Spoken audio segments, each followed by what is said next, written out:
Now, Eyewitness Sports. All right, welcome into WPRI OOT, episode 53, alongside Yanni Caracas. I am Mark Dondero, an Eastern Conference Finals edition. Big things with the Boston Celtics after their huge Game 7 win against the Washington Wizards. Is this a award-winning podcast now? I'm not sure what you mean. Well, the Emmy nominations here. Although I don't think either of us submitted anything from this show, or did you? No. We should submit this show. We should say it's award-winning. Okay. There's got to be a category that this show would fit under, right? Yeah, it'd be great to have an award-winning show. Except we go against Nesson and Comcast. It's like David Ortiz, the final season. It's like an 8-parter with behind-the-scenes narration and like beautifully orchestrated music in the back. Okay, let's put those Emmy-nominated talents to work. All right, our first topic. We're very Celtics-centric in this one. Celtics Game 7 recap. You were there at the Garden last night.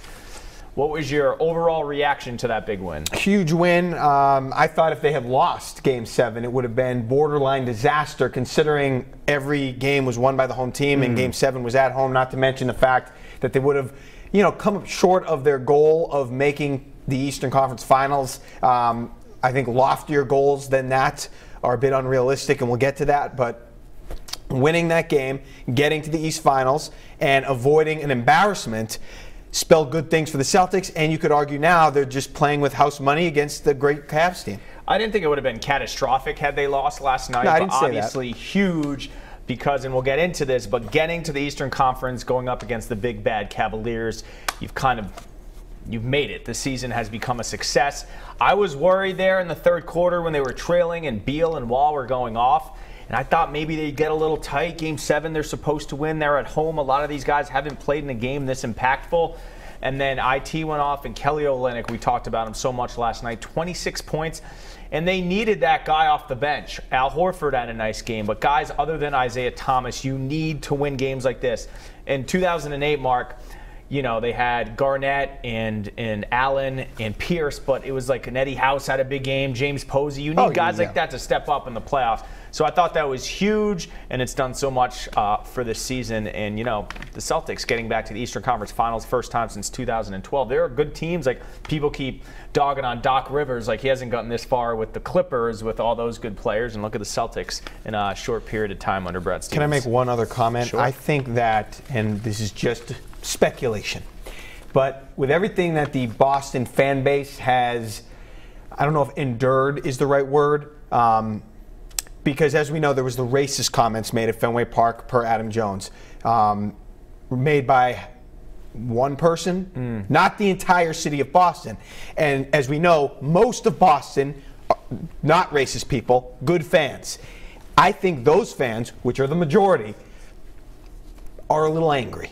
And they don't like how their city has been portrayed. And I'm not saying it's unfair the way Boston has been portrayed and the fans there, but I think they cheer with some anger. They were there last night angry and loud, in my opinion. It felt like that. Okay. I'm just, piecing together some thoughts I had. Again, it's not wrong of people to consider Boston racist based on what happened. That's not wrong of them. But the fans that aren't racist, it's embarrassing. Because, I'm one of them. It's embarrassing that people call your city and the teams you root for and the fan bases racist. And if they find ways that they can let out some of that frustration, to be fair, I think that one of the previous happen. games they started an F.U. Oubre chant, so that didn't look great. But well, listen, right now they're Draymond Green. They have a reputation, and anything they do is going to be under the microscope, and it's going to be scrutinized. The Celtic fans are great. That building is so electric when it gets loud. That's one of the great things about NBA playoff games. Okay, so we touched on it, but now, after advancing to the Eastern Conference Finals, does that make this season a success, regardless of what happens against the Cavs? A 100% success. At the beginning of the season, if you said if the Celtics get to the East, is it a success? I would have said yes. If you asked me before the playoffs, I think I predicted on this show that they'd beat the Bulls and Wizards and get here. And you have the convenient out. Like you said, they're playing with house money. They're going up against the Cleveland Cavaliers. No one's expecting them to win. Literally no one. You can bet however many dollars in Vegas and get no net return by betting on the Cavs. We won't see anybody pick the Celtics. So, and here, in addition to getting to the East Finals, that helps your brand. All right, the Celtics are a team there, one of the last four standing. That helps with free agents. I think Al Horford, while some uneven play in the regular season, has really emerged in the playoffs, so that signing looks good. Jaylen Brown, the rookie, has been a little hot and cold, but he's emerged. The Celtics have time and the infrastructure to wait on him to really ascend. And you've seen some of the role players do well. So I think the infrastructure is there to get another free agent. We're going to talk about the draft. They have the core base. Brad Stevens is doing a lot coaching. So this season was 100% success. We'll wait on the lottery later tonight in this topic. But, yeah, can't go wrong with the Celtics this year. And they avoided, major injuries and some other pitfalls. Yes, it was a success, as you said. I'm not sure, though, how much this success can lead to future success. Maybe a little bit. You mentioned about it helps the brand get free agents. I'm not sure. Just because they made the Eastern Conference Finals, that's going to bring in a bunch of free agents. It says they're close. Remember when Paul Pierce and Antoine Walker went to the East Finals, it wasn't until 6 years later when they were winning the championship. Pierce had been there the whole time. I'm just not sure. Kind of a veteran-laden team. Maybe it does spell future success, and that's what we're all interested in, because if they can't win the championship this year, when can they? That's what we want to see. But yeah, it's a success because of the way they were able to persevere through some struggles in the early part of the postseason. You want to see them first win a playoff series. They did that. Yeah, then they won two. Nothing, right. So they had done nothing under Brad Stevens. And not only that, but Isaiah Thomas, who was much maligned as a playoff performer, showed up, 53 points, wasn't shut down. He had his moments where he struggled, but for the most part, he's been excellent. So that's good to know. If we're talking about going forward, max player, all that, it's good to know he can do those things in the playoffs. As far as future success, we'll have to wait and see. This next series will tell me a lot. Tell me more, but we'll see. And they've increased their win total every year under Brad Stevens, but how much higher can they get, right? It's about the top of the mountain. Yeah, right. All right, Celtics-Cavs starts tomorrow night, Game 1 in Boston. Cleveland took 3 out of 4 during the season. They haven't lost a game this playoff. They flipped the switch like we all thought they would, despite not getting the 1 seed, which they obviously didn't care about. Can the Celtics beat the Cavaliers? If we're assuming health, the answer is absolutely not. If LeBron James, unfortunately, were to go out with an injury and be lost for the series, then it would be a dogfight.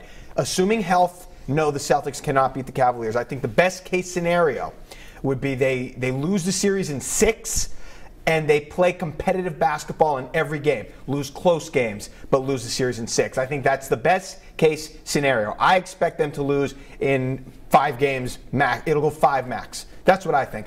Cleveland is just too good. They obviously are not the team we saw at the end of the regular season. LeBron James is the best player, top 3 all time, best player in the game right now. He's rested. They're rested. They know what they're doing. They're clicking on all cylinders. The Celtics do have momentum. They do have home court advantage, but LeBron has been excellent at TD Garden, especially in the playoffs. I think that the Cavs are motivated, and they feel like, yeah, Washington, you can't win at the Garden. We can. And that will be an extra thing that is in the back of LeBron James's mind, and he takes all these different things and dominates again, and it's a 4 or 5 game series. I think the Celtics are in a win-win situation. No one expects them to win. If they somehow pull this off, it's a miracle. And if they don't, well, they shouldn't have won anyway. But that's not the question. The question is, the answer to the question is they will not beat the Cleveland Cavaliers. Cleveland will win in 5 games. I think the Celtics actually take Game 1. Cleveland perhaps rusty with the big layoff. Celtics have the momentum. The Garden's going to be rocking. LeBron James right now is in that, 96 to 98 Jordan window where he can kind of smell more titles and legacy building and enhancing what he's done already in the record books as an NBA player. So they've had rest. They rested during the season. I mean, LeBron James is playing 100 games a year at this point. 80. How many years in a row is this in the finals? 6? 7. I mean, an absurd amount. 6 maybe. So I think he respects the Celtics, but he's going to have his way with them. And this will go 5 games. Like you said, I would love competitive games every night. Who did the Cavs beat in the East last year? Toronto? Toronto in the I can't tell you a single game from that series. I have no memory of it. I don't know if Toronto won a game. Did they? Maybe one? I can't remember. See, there you go. So it's like Toronto gets to the East Finals last year, plays against Cleveland and loses. They won 2 games in that series. And then this year, it's like, is Toronto a legitimate contender? Not really. I think they won 2 games in Toronto and went back 2-2 to Cleveland, I think. And then Cleveland won in 6. I would love if it went 6. I think it goes 5. If they can get it, I think 1. I think Celtics win Game 1. Cavs win Game 2. If they can win Game 3 somehow and get it, if they can just get 1 game in Cleveland, then you're happy. But here's the thing about LeBron James. He's playing arguably the best basketball that we'll ever see him play. Why? Because he's still athletic enough to get to the rim, explode to the basket, get it done in the paint, driving the basketball. But he understands where he's at, where his body's at. He'll take jump shots. His three-point percentage is way up. He's a genius on the floor. We know that. And he's, has the experience now, having been in the league since what? 2003? Yep. 13 years, and he's still only 30 or 32. Was he 31, 32? He's in there. He was born New Year's Eve, 1984. So we're 31 the years same age. old, He's 32 years old. Yeah. So he's still young enough to get it done. But this is as good of a LeBron James as we have seen. The other thing is, I love what he did from a strategy perspective this whole year. When you look at the totality of the year and the stats and his shot selection. During the regular season, more jump shots, taking more outside shots. Did that improve his three-point shooting? I don't know. His percentages are up. But now, playoff time, going to the rim more. Yeah. And the stats bear that out, and that's exactly what he should be doing. When you need a bucket, you go to the rim. LeBron James can. No one is better than LeBron James at doing that, and that's what he's been doing, and that's why they've been so successful. Who covers LeBron? Avery Bradley is a good defender. Marcus Smart, you got to an just throw agitator. A bunch of guys. Avery Bradley, I'd put on Kyrie Irving. By the way, back to last night's game, Isaiah was getting abused by Brady. Yeah. He's a defensive liability. Defensive liability, but if Kyle Korver starts, I don't know. Maybe you could find a way to hide Isaiah. It's tough. All right, next topic. So the NBA Draft Lottery, as we said, happening on Tuesday night. That's 33 minutes from now. So listen, taping. Don't worry about that. The Celtics are guaranteed a top 4 selection, I believe. Correct. So, with that said, they're going to get a good player. They'll be in position to draft a good player and have that option. What would you like them to do with the pick? Trade or keep? From everything I've read and heard, Markelle Fultz out of Washington is a can't-miss talent. You're getting a lot of Russell Westbrook, James Harden comparisons. So if he's there at 1 and you have him at 1, or let's say the Lakers get the 1, if he's there, period, I think you take him and keep him. Based on what I think Danny Ainge has done, I think if they're 2, 3, or 4, and it's Lonzo Ball and Josh Jackson, who's the other big name, Jason Tatum. De'Aaron Fox. I think they try to deal it. I think they try to package it somehow to get another veteran here. Who? Gordon Hayward. Isn't he a free agent? All right, so they get him in free agency. Can they package him with Butler? Because Butler's not up. Okay. I think they deal him. They try to get another savvy veteran because a lot of the top picks are guards, right? And they're super guard heavy. Yep. But I'm okay with them. Here's the thing: do you pick someone who has a few years to develop that isn't going to be impactful? Do you do another Jaylen Brown situation? He gets 10 minutes a night and he shows some flashes. Or do you want to say, hey, we're Eastern Conference Finals, we go to 6 games with the Cavs, whatever, we need to do this now? I mean, Horford's deal is only 4 years. He has 3 left. Isaiah's not young. So I wouldn't be surprised if they did some dealing. Is that what you want them to do? No. I would like Fultz, or I wouldn't mind. I don't know how Ball fits in, though, with Isaiah Thomas. I don't know how that works. Okay. Let me take it from here. Here's what I want them to do. I want them to draft the player if it's in the top 4, and it has to be. Right, I want them to keep the pick, and I want them to draft the pick. Now, I'll admit, this question would be easier to answer after this Cavs series. But don't make the mistake to think that just because they're in the Eastern Conference Finals, that means they're close. Yeah. That doesn't necessarily mean they're close. That 01-02 Celtics team wasn't even close. They made the Eastern Finals, weren't even close. I want them to draft the player. Yeah, that's a nice scenario. Gordon Hayward. I mean, I don't know if you'd have to take somebody off your roster to get Jimmy Butler, because that could change the game.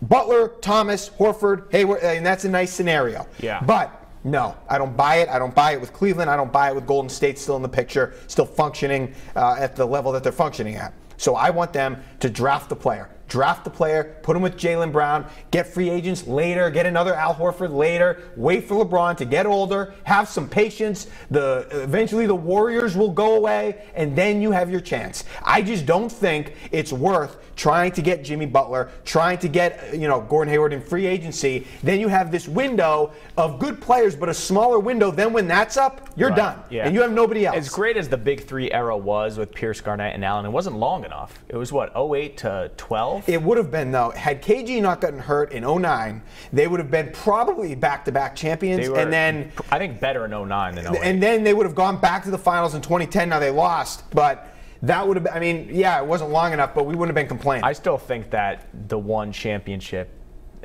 should have been 2, right? It should have been 2. Gotten should have been 2. And then I think of Ron Artest like banking hitting in a side 3 or whatever that was. That was terrible. I mean, listen, Kobe went 6 of 24 in that Game 7 in LA, and they won. I just don't know why this is so hard. If you're not, especially if they don't come close, if they get swept by Cleveland. Well, Danny Ainge's pedigree is Trader Danny. Yeah. Well, okay. But I don't know why this is so difficult. No. All right, if you want to argue he hasn't been great drafting, let's make the argument. But if you don't, especially if you don't come close to beating Cleveland, this isn't hard. You're not going to scale them. You're not going to conquer them. Just wait it out. That's your best play. Wait it out. Wait for the Warriors. Wait for LeBron. Wait it. They're going to go and they not wait it out. That's not the way. I know you don't like how I phrase that, but you don't have a choice. If you go after Jimmy Butler and you get a guy like that and still come up short, then you've given up everything. And then in 5 years, you've got nothing. See, I don't know if Jaylen Brown and, let's say, Josh Jackson is a young enough core to build around from the bottom up. You know what I mean? I don't know if any of these players under them Fultz are transcendent guys. This isn't a draft like a Patrick Ewing, a Kevin Durant, a Tim Duncan, where you know someone is going to be a 12-time All-Star. So you would rather take your chances with established veterans, take on LeBron and Curry and Durant, and then see where we're at, and then if we don't get it done, then we just go back to 0 in 5 years. I would rather get the draft picks. I'm sick of the word assets. Get me the player.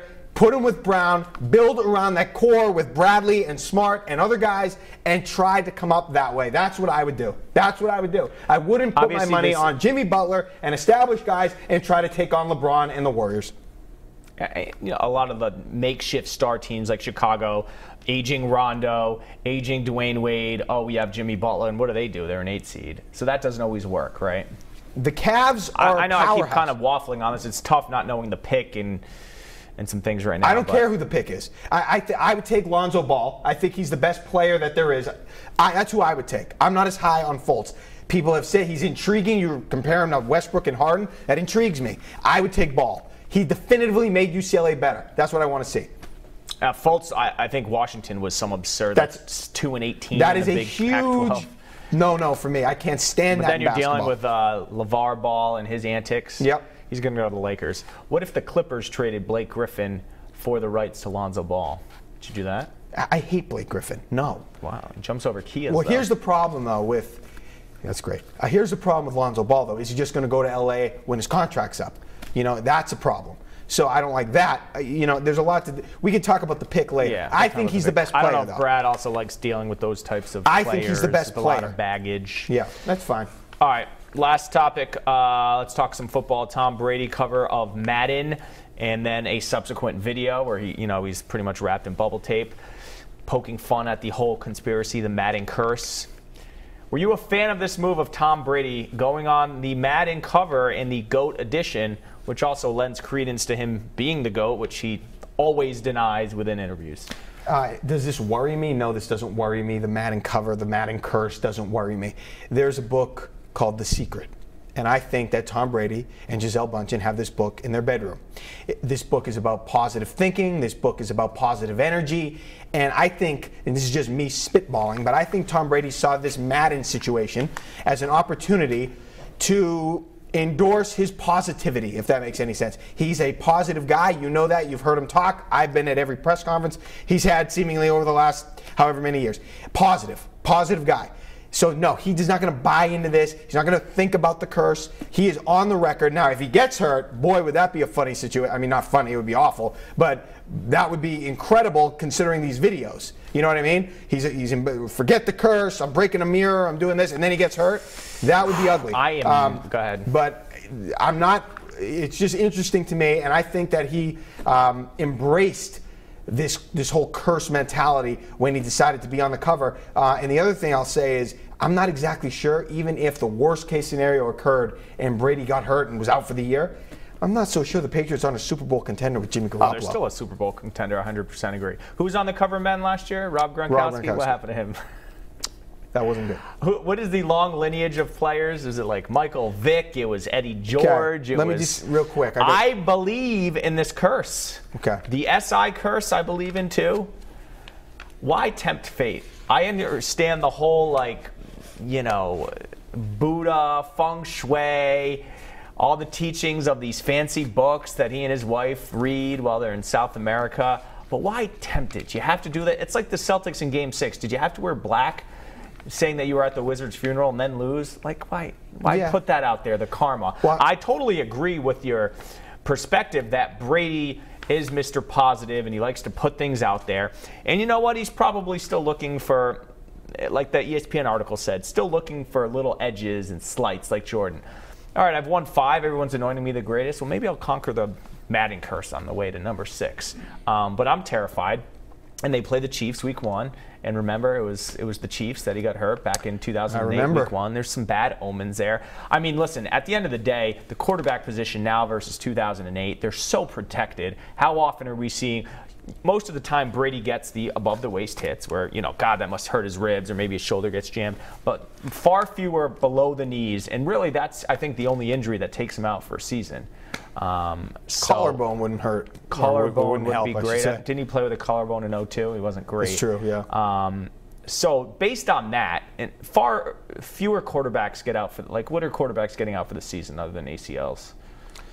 Well, you've had your weird back injuries that, you know, those are complicated. And what was Derek Carr? What was his injury? I mean, a broken arm would, that would be a broken wrist. You're out for a while. But I'm not a fan. I mean, just freaks me out. Here, let me just say this about the Madden curse in general. I think this Madden curse is overrated because most of the time, at least I would associate the curse with injury. Okay, it's not all about injury. In more cases, it's been about a lack of production. You want to know why?